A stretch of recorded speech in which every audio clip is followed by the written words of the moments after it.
नमस्कार मित्रांनो, कसे आहात सगळे? मस्त मजेत ना? एस क्लास एज्युकेशन बाय सुहानीमध्ये तुम्हा सर्वांचं मनापासून स्वागत आहे. मित्रांनो, आज आपण पाहतोय 10th standard science part 2 lesson number 3 life processes in living organisms part 2.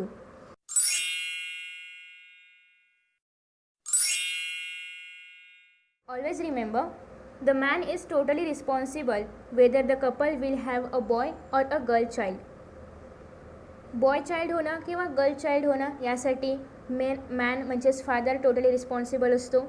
During zygote formation man contributes either X और Y chromosome to the next generation, but woman contributes only X sex chromosome to the next generation. हे आपण या आधीच्या व्हिडिओमध्ये पण पाहिले. जसं की जेव्हा एखादा झायगोट तयार होतं तर त्या झायगोटमध्ये स्पर्म्समधून एकतर एक्स क्रोमोझोम किंवा एकतर वाय सेक्स क्रोमोझोम येतो, परंतु वुमनकडून फक्त ओसाईटमध्ये एक्स क्रोमोझोमच असतो. मग जर स्पर्म्स थ्रू एक्स क्रोमोझोम आलं तर त्या ठिकाणी गर्ल चाइल्ड असतं, आणि जर sperms through Y sex chromosome आलं तर त्या ठिकाणी बॉय चाइल्ड असतं. त्याच्यामुळे गर्ल चाइल्ड होणं किंवा बॉय चाइल्ड होणं हे पूर्णतः मॅनकडून कोणतं येतं म्हणजे फादरकडून कोणतं सेक्स क्रोमोझोम येतं आहे त्याच्यावरती डिपेंड असतं. ॲट द टाईम ऑफ फर्टिलायझेशनच्या वेळेस if x chromosome comes from main, जर एक्स क्रोमोझोम मेलकडून आलं म्हणजे इनकेस फादरकडून आलं, the child will be a girl, तर मग ते चाइल्ड काय असणार आहे, गर्ल असणार आहे. आणि if y chromosome comes the child will be boy, आणि जर वाय क्रोमोझोम आलं तर ते चाइल्ड बॉय असणार आहे. So thinking of this, is it right to consider the mother responsible for a girl child? मग याचा विचार करून आईला मुलगी होण्याबद्दल रिस्पॉन्सिबल ठरवणं हे बरोबर आहे का? तर नाही. कारण मुळात मोमवरती हे डिपेंड नसतंच की गर्ल चाइल्ड होणार की बॉय चाइल्ड होणार, ते डिपेंड असतं फादरवरती. त्याच्यामुळे मदरला या सगळ्यासाठी रिस्पॉन्सिबल ठरवणं हे पूर्णतः चुकीचं आहे. आणि यासाठी मुळातच रिस्पॉन्सिबल कोणी नसतं. इट इज नॅचरल आहे ते की एक्स क्रोमोझोम येणार की वाय क्रोमोझोम येणार, त्याच्यामुळे याच्यासाठी कोणीही रिस्पॉन्सिबल नाही. बट असेलच तर ते फादर रिस्पॉन्सिबल आहे, कारण फादरकडून ते सेक्स क्रोमोझोम्स येणार आहेत. So we all must take efforts to stop female suicide, म्हणजे आपण सगळ्यांनी स्त्री भ्रूणहत्या थांबवण्यासाठी एफर्ट्स घेतले पाहिजेत. तर हे होतं ऑलवेज रिमेंबरमध्ये, जे आजच्या काळामध्ये खूप महत्त्वाचं आहे. त्याच्यानंतर या ठिकाणी कॅन यू टेलमध्ये काही क्वेश्चन्स आहेत. Which hormone is released from pituitary of mother once the foetal development is completed? So आपण हे पाहिलं होतं, याचा आन्सर आहे ऑक्सिटोसिन. त्याच्यानंतर under the effect of that hormone, म्हणजेच ऑक्सिटोसिन या हार्मोनच्या इफेक्टखाली, which organ of the female reproductive system starts to contract and thereby birth processes is facilitated? म्हणजे ऑक्सिटोसिन या हॉर्मोनच्या प्रभावाखाली फिमेल रिप्रोडक्टिव्ह सिस्टीममधील कोणता पार्ट कॉन्ट्रॅक्ट होतो? तर युटेरस कॉन्ट्रॅक्ट होतं, आणि त्याच्यानंतरच पुढे बर्थ प्रोसेस सुरू होते. ओके. त्याच्यानंतर आज आपण पाहतो menstrual cycle. So first let us see what is meant by menstrual cycle. Female reproductive system, आपण ऑलरेडी फिमेल रिप्रोडक्टिव्ह सिस्टीमचा अभ्यास केलेला आहे या आधीच्या व्हिडिओमध्ये. So female reproductive system undergoes some changes as puberty, and those changes repeat at the interval of every 28 to 30 days.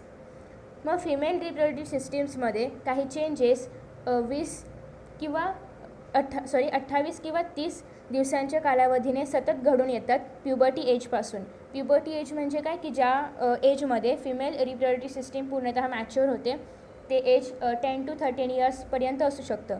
तर त्या एजपासून फिमेल रिप्रोडक्टिव्ह सिस्टीममध्ये काही चेंजेस घडून येत असतात 28-30 या दिवसाच्या दरम्यान. म्हणजे या सपोज की 28 days झाले, त्याच्यानंतर परत तीच प्रोसेस घडून येणार. तर अशा प्रकारे ती प्रोसेस रिपीट होत असते. So this repetitive changes are called as menstrual cycle. मग ही जी रिपिटेटिव्ह चेंजेस होत असतात फिमेल रिप्रोडक्टिव्ह सिस्टीममध्ये, तर यालाच मेन्स्ट्रुअल सायकल असं म्हणतात. बट हे जे चेंजेस आहेत ते नेमके काय आहेत ते आता आपण यापुढे समजून घेणार आहोत की नेमकी मेन्स्ट्रुअल सायकल ही प्रोसेस काय आहे. तर menstrual cycle is a natural process.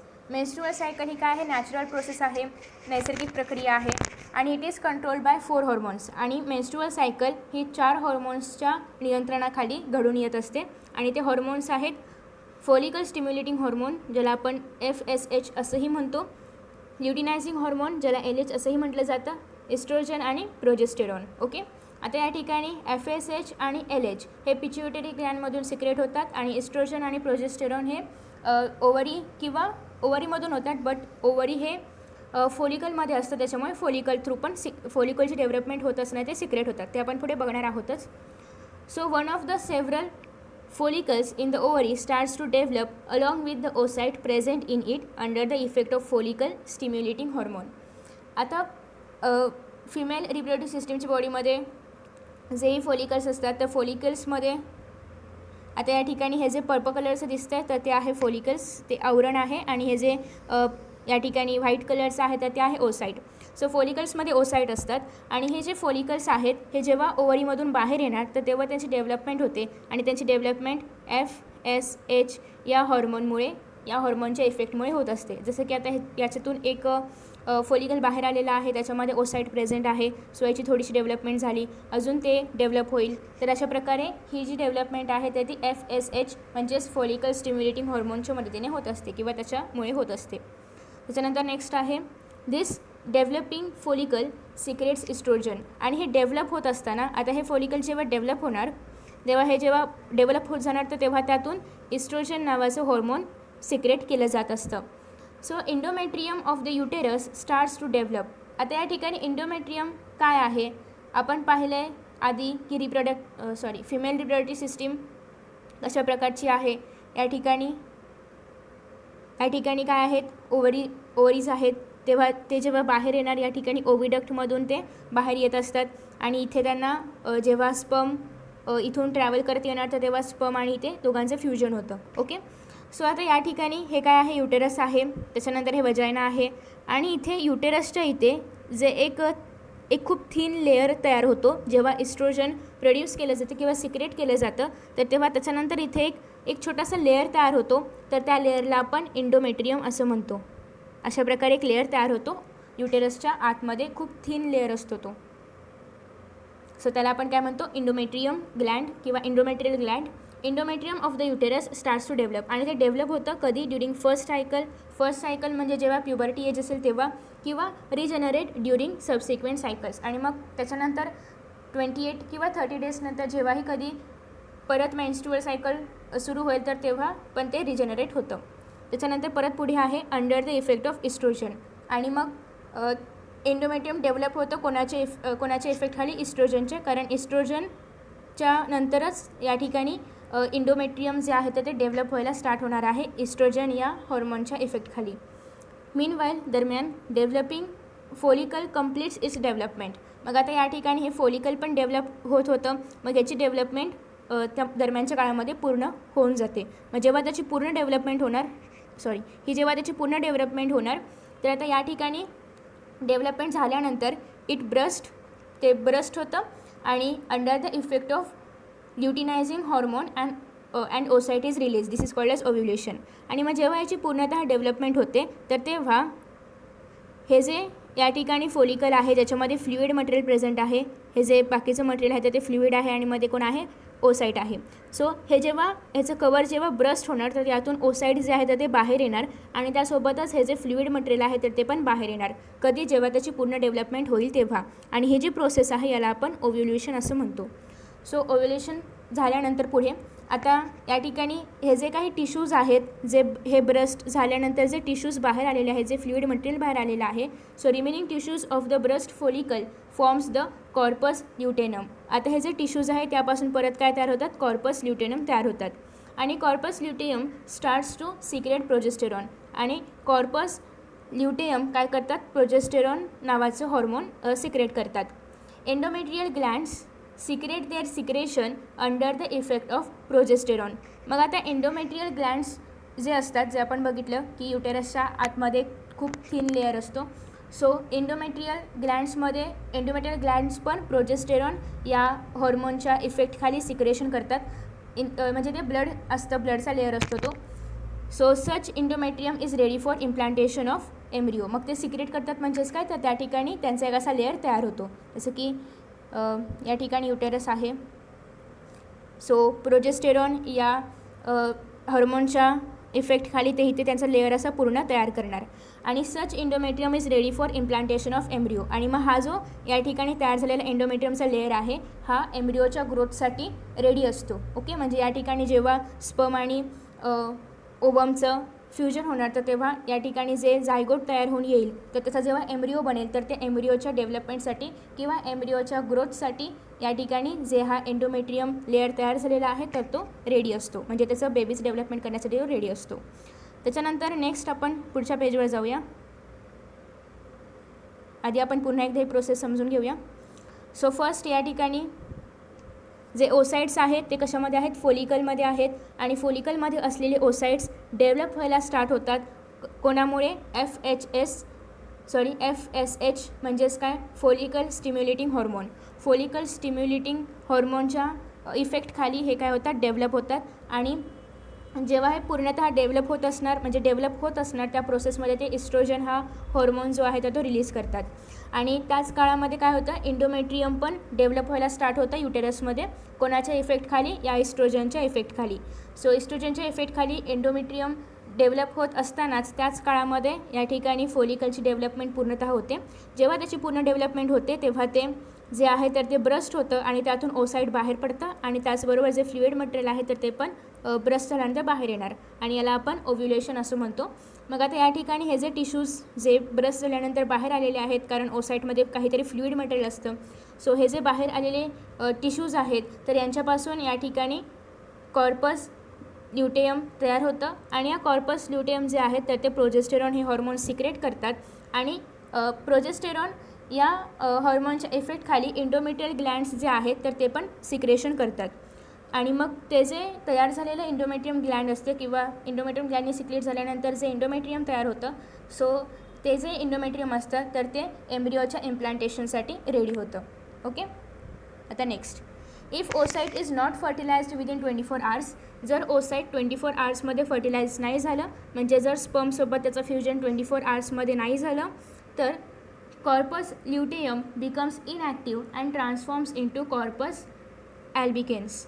तर आता या ठिकाणी जे आपण बघितलं होतं की कॉर्पस ल्युटेयम या ठिकाणी तयार झालं आहे, याच्यापासून प्रोजेस्टेरॉन सिक्रेट झाले, बट त्याच्यानंतर जेव्हा ते एंडोमेट्रियम तयार होईल आणि ते रेडी होईल एम्ब्रिओच्या इम्प्लांटेशनसाठी, पण त्याच्यानंतर जर ओसाइट 24 hours आतमध्ये फर्टिलाइज नाही झालं तर हे जे कॉर्पस ल्युटेयम आहे तर ते इनॲक्टिव्ह बनतात.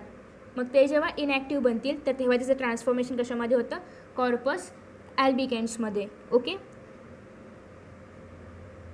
त्याच्यानंतर नेक्स्ट, ड्यू टू धिस, यामुळे secretion of oestrogen and progesterone stops completely. आता या ठिकाणी जेव्हा कॉर्पस ल्युटेयम इनॲक्टिव्ह बनणार आहे त्याच्यामुळे सिक्रेशन तर होणार नाहीच आहे, आणि त्याच्यामुळे प्रोजेस्टेरॉन आणि इस्ट्रोजन या हॉर्मोन्सचं सिक्रेशन स्टॉप होतं. Endometrium starts to degenerate in absence of these two hormones. आता एंडोमेट्रियम या दोन हॉर्मोन्समुळेच तयार झालेलं आहे. पहिल्यांदा तर ते डेव्हलप व्हायला स्टार्ट झालं होतं, आणि त्याच्यानंतर ते पूर्णतः एम्ब्रिओच्या ग्रोथसाठी पूर्णतः रेडी कोणामुळे झालं आहे, प्रोजेस्टेरॉनमुळे.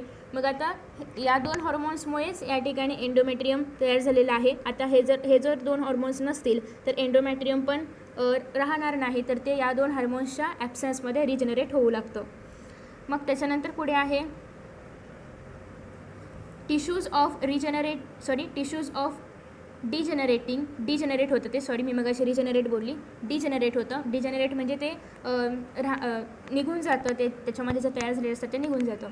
त्याच्यानंतर these tissues of degenerating endometrium and unfertilized ovum are discarded out through vagina.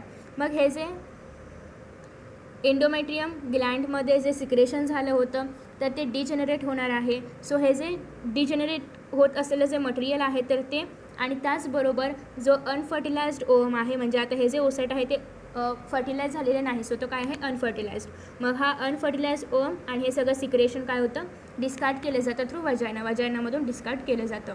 आणि this is accomplished with continuous bleeding. आणि हे कशा थ्रू होत असतं, याच्यामुळे काय होत असतं, कंटिन्युअस ब्लिडिंग होत असतं, सततचं ब्लिडिंग होत असतं.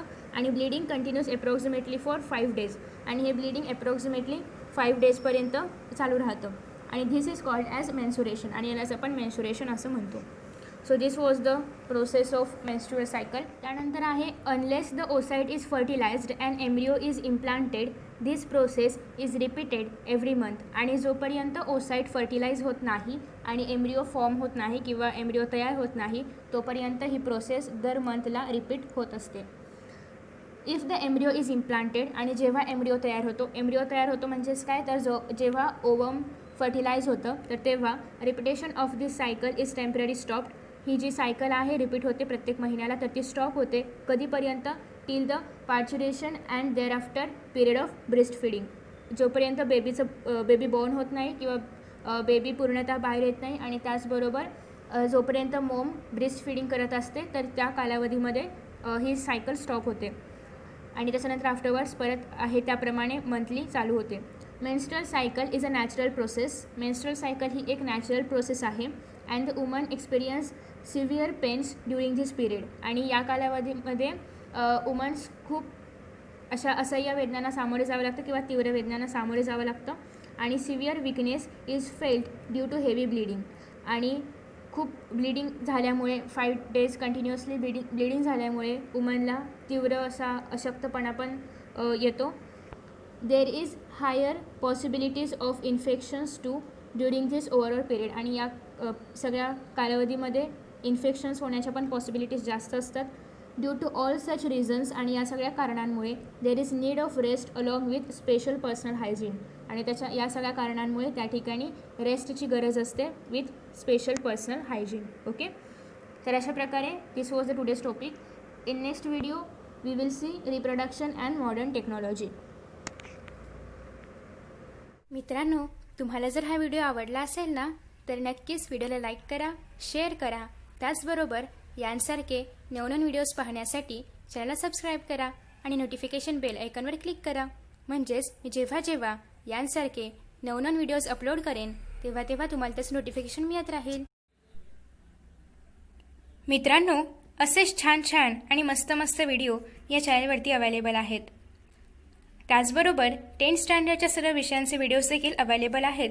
आणि हे सगळे व्हिडिओज पाहण्यासाठी डिस्क्रिप्शन बॉक्समध्ये ज्या लिंक्स दिलेल्या आहेत त्यावर तुम्ही क्लिक करून हे सगळे व्हिडिओज पाहू शकता.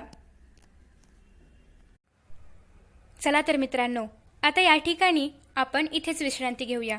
पुन्हा भेटूया नवीन पाठासोबत, नवीन व्हिडिओसोबत, नवीन टॉपिकसोबत. तोपर्यंत पाहत रहा Ace Class Education by Suhani, तेही सुहानी सूर्यवंशी या चॅनलवरती. So friends, thank you so much for watching this video. See you in next video.